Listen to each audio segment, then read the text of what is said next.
গ্রীষ্ম চলছে, প্রচণ্ড তাপদাহ। এর মধ্যে আমের তৈরি রেসিপি যদি বাসায় না হয় তাহলে চলেই না।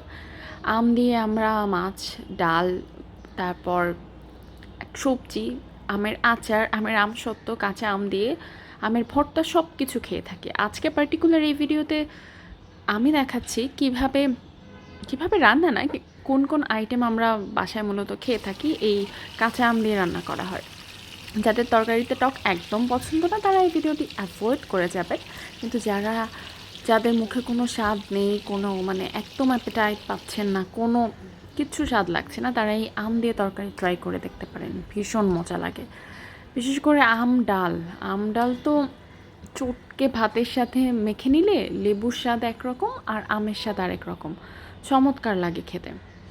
ছবিতেই দেখতে পাচ্ছেন এই পুরো একটি মাছ সাথে আম, দেখতেই তো ইয়ামি ইয়ামি লাগছে, খেতেও ওরকমই ইয়ামি ইয়ামি লাগে।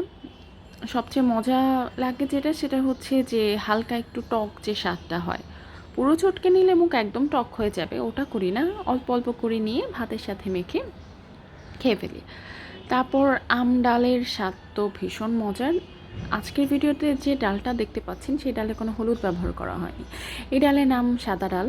হলুদ হলুদ লাগছে কারণ উপরে একটু সরিষার তেল আছে।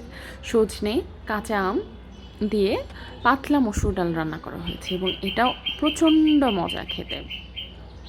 মজা তখনই লাগবে যখন আপনার মুখে স্বাদ থাকবে, আদারওয়াইজ মজা লাগবে না। আর আমরা মাছে ভাতে বাঙালি, আগে ছিলাম মাছে ভাতে বাঙালি, তো আমাদের মাছ তো সব কিছুর সাথেই যাবে। মাছ মানে ভাতের সাথে মাছ খাই, রুটি দিয়ে মাছটা খাওয়া হয় না, তবু আমরা মাসে মাছের বার মাসের 30 দিনই কোনো না কোনো মাছ অনেকেই খেয়ে থাকি। আর এই আইটেমটা যেটা আমার সবচেয়ে ফেভারেট সেটা হচ্ছে হাবিজাবি রান্না, কারণ প্রচণ্ড গরমে আমার মুখে যখন কোনো স্বাদ থাকে না তখন এই হাবিজাবিটা খাই। হাবিজাবি বলা হয় কেন, এখানে তরকারি যেটা দিবেন আপনি কোন কোন উপকরণ ব্যবহার করবেন সেটার কোনো ঠিক ঠিকানা নেই। তেতো স্বাদের করলা থেকে শুরু করে টক স্বাদ আছে, আলু আছে, সজনে আছে, সব কিছু মিলিয়ে হালকা সরিষে বাটা আর চিংড়ি মাছ দিয়ে রান্না করলে অপূর্ব লাগে। আপনারা ভিডিওটি দেখে কমেন্ট করতে ভুলবেন না কার বাসায় আমের তৈরি আচার ব্যতীত তরকারি কী কী রান্না করা হয়। আর এই হাবিজাবি খেতে আমার ভীষণ লাগে, দেখতে যদিও একটু এলোমেলো লাগছে, মনে হচ্ছে গোছানো কোনো আইটেম না, কিন্তু এইটা ভাতের সাথে মিশিয়ে খেতে অসাধারণ, বিশেষ করে আমার যখন মুখে কোনো স্বাদ থাকে না। ধন্যবাদ সবাইকে।